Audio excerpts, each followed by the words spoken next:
Recently, the world witnessed one of the most significant geopolitical events of this century, perhaps even of history itself. The massive Israeli military operation targeting Iran's nuclear program, a campaign that also saw the involvement of the United States. This topic has been discussed for decades, and I've personally talked about it for at least 15 years. The big question everyone wants to know is how Israel managed to pull off such a high-stakes attack without it escalating into a catastrophic conflict. The answer to that question is so complex and dramatic, it's probably destined to become a major film one day. Today, I want to take you through all the details of this operation, what led to its success, and how it unfolded, step by step. The operation began in the dead of night on June 13th, when Israeli generals gathered in a bunker beneath the Israeli Air Force headquarters and watched fighter jets descend over Tehran in what was called Operation Red Wedding, or Casamento Vermelho in Portuguese, a name inspired by the infamous massacre scene in Game of Thrones. Because just hours later, 9 top Iranian military commanders were killed in what was a mass killing strikingly similar to that fictional event. The success of this strike relied on a precise intelligence network combined with surgical military execution that took the world by surprise. But that wasn't the only astonishing feat in the first 12 days of the campaign. Another operation, almost too ambitious for its planners to believe, dubbed Operation Narnia, simultaneously assassinated 9 of Iran's leading nuclear scientists in their homes across Tehran. The execution of these attacks required cunning deception strategies to maintain the element of surprise, and at the very last moment, the plans nearly fell apart. These coordinated strikes helped cement Israel's position as the dominant military power in the region and set the stage for what Israelis hope will be a diplomatic realignment, with countries moving away from Iranian influence and seeking warmer relations with Israel. Top officials in Israel and the U.S. have expressed hopes for new peace agreements following this campaign, although lingering doubts remain about whether Israel and the U.S. fully succeeded in halting Iran's nuclear ambitions. Conflicting reports circulate about how much damage was done to Iran's nuclear facilities, and it's still unclear if Iran will be able to rebuild what was destroyed. Even within Israeli leadership, there was surprise at how effective the plans were, some having been in development for over a decade. Now, before continuing, a quick word about our partner Surfshark, a top-notch VPN and digital protection service that keeps your online activity private and secure, blocks trackers, and lets you access content worldwide without restrictions. If you want to stay safe online, check out Surfshark with my coupon for a special discount. But back to the story. Israel took an enormous risk launching this attack.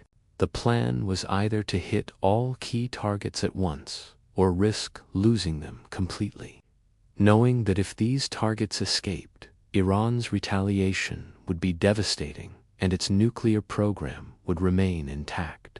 If then U.S. President Donald Trump had done been inspired by Israel's initial success to order massive U.S. bombings of Iran's nuclear sites, it's unclear how Israel could have achieved its main objectives. Although the attack severely shook Iran, the country may yet rebuild its nuclear program with even greater resolve.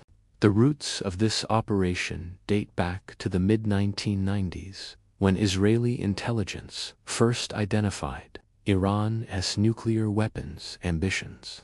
Israel built an extensive spy network inside Iran to sabotage key nuclear facilities, including bombing enrichment plants and assassinating nuclear scientists. However, Officials realized these actions weren't enough, and eventually they planned to destroy Iran's nuclear program and its core scientists through airstrikes. This plan was incredibly difficult because Israel and Iran are separated by roughly 1,600 kilometers, about the distance Israeli pilots would have to fly in tight formations with mid-air refueling multiple times, executing missile strikes with perfect timing to maximize impact. Since Israel is a small country, pilots couldn't train locally for such long missions, so exercises took place as far away as Greece, with hundreds of fighter jets flying long distances to simulate striking deep into enemy territory. Over the years, Israel repeatedly came close to launching such attacks, but faced internal opposition, fearing war with Iran and risking the fragile relationship with Washington. Meanwhile, Israel prepared for multi-front warfare against Iran's proxy groups in Gaza and Lebanon after Hamas's October 7th attacks in 2023. Israel spent nearly 2 years dismantling Hamas's infrastructure and weakening Hezbollah, which supported the Syrian regime. This led to the fall of Bashar al-Assad in Syria and an anti-Iranian government that opened Syrian airspace to Israeli jets. By this point, Israel's spy network inside Iran was strong enough to track military leaders and operate drones from Iranian soil, critical in disabling Iran's air defenses during the attack. Israel had also tested these long-range strike capabilities against enemies in Yemen, which declared war on Israel and was repeatedly targeted. Crucially, in April and October 2024, Israel destroyed Tehran's most advanced Russian S-300 missile batteries, severely crippling Iran's air defenses. It's important to remember these attacks followed massive Iranian missile launches, largely intercepted by Israel and its Middle Eastern allies, like Jordan and Saudi Arabia, building Israeli confidence to face Iran on equal footing. Facing the urgency that Iran was enriching uranium at levels dangerously close to bomb grade, Israel decided to target Iranian nuclear scientists directly, even if facilities were damaged but not destroyed. This mission, codenamed Operation Narnia, involved months of planning. In November 2024, Israeli intelligence officers listed over 250 targets, including nuclear scientists, missile launchers, and military leaders. Achieving air superiority from the start was critical for the prolonged campaign. The Mossad, assisted by smuggling explosives and drone technology inside Iran, placing small teams near missile bases ready to neutralize defenses once Israel struck. The night before the attack, Israel tested its long-range drones. The decision to strike was finalized just 4 days prior, on June 9th, to avoid tipping off Iran. Prime Minister Netanyahu feigned a holiday and his eldest son's wedding to conceal the attack plans. Simultaneously, Israeli officials leaked false reports suggesting internal disagreements between Netanyahu and Trump, implying diplomacy might still succeed. On the day of the attacks, Trump publicly stated that the U.S. was close to a diplomatic solution and did not want Israel to act militarily, while Israel's own press hinted an attack was imminent, but conditional on ongoing talks. In reality, all these statements were smokescreens as Israeli generals prepared for the final offensive. The deception hinged on convincing Iran that Israel would not attack without U.S. approval, allowing Israel to mobilize openly yet maintain surprise. At the moment Israeli jets took off, Trump was posting on social media about U.S. commitment to diplomacy.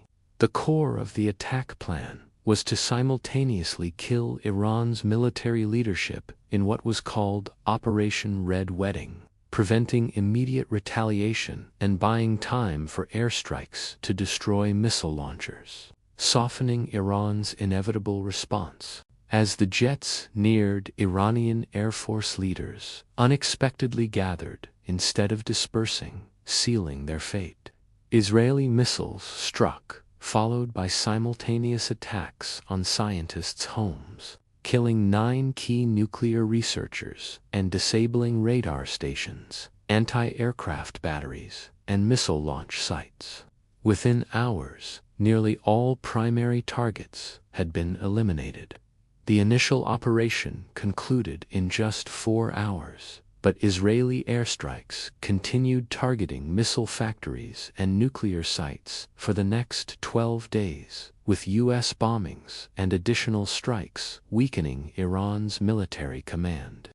While it's debated whether Iran's nuclear program was fully destroyed, the campaign demonstrated Israel's capacity to strike a neighboring superpower with precision and coordination, forcing the U.S. to abandon its comfort zone and engage militarily. The operation warned Iran that any further escalation would be met with a powerful, coordinated response from Israel, the U.S., and their allies, deterring more aggressive moves like closing strategic waterways. That's the story of Operation Red Wedding, a masterclass in intelligence, deception, and military planning that reshaped the Middle East.